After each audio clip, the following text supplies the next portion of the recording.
Doutor, as quarentenas intermitentes podem se tornar o nosso novo normal?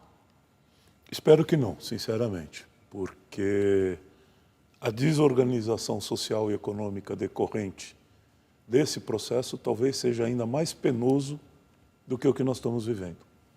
Veja, eu sempre fui um crítico da quarentena e do fechamento horizontal que foi adotado. E eu sempre fui um crítico disso porque não existe nenhuma evidência, não de que isso não funcione, porque funciona. Nós já vimos que funciona. A questão é se outras medidas de redução da transmissibilidade que geram menos potencial de desorganização econômica e social não funcionariam tanto quanto. E quais seriam essas medidas? Há várias delas. Tem algumas coisas que foram feitas à semelhança do conhecimento de outras doenças de transmissão respiratória. Por exemplo, fechar escolas fundamentais do ensino público. Não existe nenhuma evidência, muito pelo contrário, de que as crianças e os adolescentes sejam vetores dessa pandemia. Em outras doenças, como sarampo, rubéola, gripe, essa preocupação é válida, porque as crianças são o motor da epidemia e contaminam os mais velhos. Nessa, não. Então, isso é um dos exemplos. Outro exemplo, para que proibir viagem internacional de avião? É um setor que está quebrando, é um setor muito importante. Nós temos o vírus circulando em todos os países do mundo. Qual é o sentido de proibir tráfego internacional?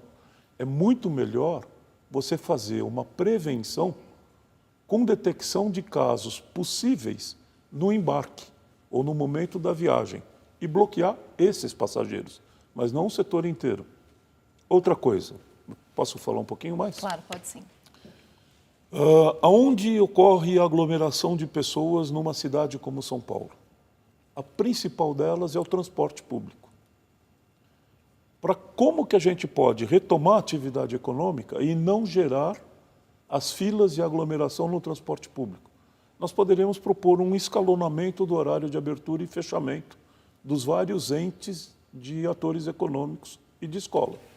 Se nós fizéssemos esse escalonamento, por exemplo, em 5 horas, abre às 7, às 8, às 9, às 10 e às 11, e fecha correspondentemente às 15, 16, 17, 18 e 19. Nós quebraríamos o horário de pico em 5 horas, mantendo o transporte. Poderíamos fazer, por exemplo, só viaja em transporte coletivo sentado e ocupando eventualmente um banco sim ou não, ou ocupando os bancos, mas só sentado, não em pé. Só que isso só é viável se eu quebrar o horário de pico. Você acha Senão que essas medidas deveriam ter sido tomadas desde o início da pandemia? Eu acho que elas poderiam ter sido tomadas desde o início da epidemia. E a minha maior crítica não é nem dizer que as medidas que eu estou sugerindo sejam as mais certas ou as melhores. É a falta de debate em relação a isso. Com outros setores, fora do comitê de emergência, com outros setores acadêmicos, eu sou professor da Faculdade de Medicina da USP, da Escola Paulista de Medicina da Universidade Federal de São Paulo. As entidades universitárias não foram chamadas para participar desse debate, os pesquisadores, e nem a população. E você vai ter que explicar à população de uma maneira lógica, racional e compreensível para que a população possa aderir às medidas de relaxamento.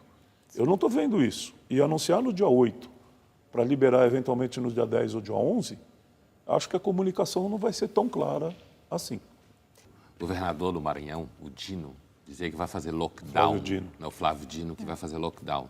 E nos últimos meses aqui, como eu falava há pouco, o Brasil viveu uma espécie de fla-flu, assim, que se você defende quarentena e lockdown, você é legal, irracional. Se você defende qualquer outra coisa, você é irracional e você está pondo em risco a vida humana. O que você pensa da ideia de fechar o Maranhão inteiro, porque tem muitos casos lá? Como que você analisa isso do ponto de vista da infectologia? É válido? Isso eu não preciso nem analisar. Já existem estudos, seja com modelagem de dinâmica de ocorrência de doenças em população, seja com observação, que se você adota a estratégia de quarentena, depois de 15 dias da circulação do vírus numa população, não adianta mais. Então, fazer a quarentena quando atinge 80% de saturação no leito do hospital é muito tarde. Aí mesmo a quarentena absoluta não vai resolver o problema. Ele vai ter um problema muito sério. O que deveria estar sendo feito, se ele não quer adotar quarentena, e eu até posso concordar com isso, é estudar as condições locais e prever outros mecanismos de distanciamento social que não levem ao lockdown ou ao fechamento de toda a atividade econômica. Existem várias alternativas. Agora, cada lugar é diferente, precisa ter um planejamento próprio. Essa decisão, que a OMS patrocina, é a grande patrocinadora, tipo one size fits all, é o maior desastre que nós estamos vendo nessa epidemia.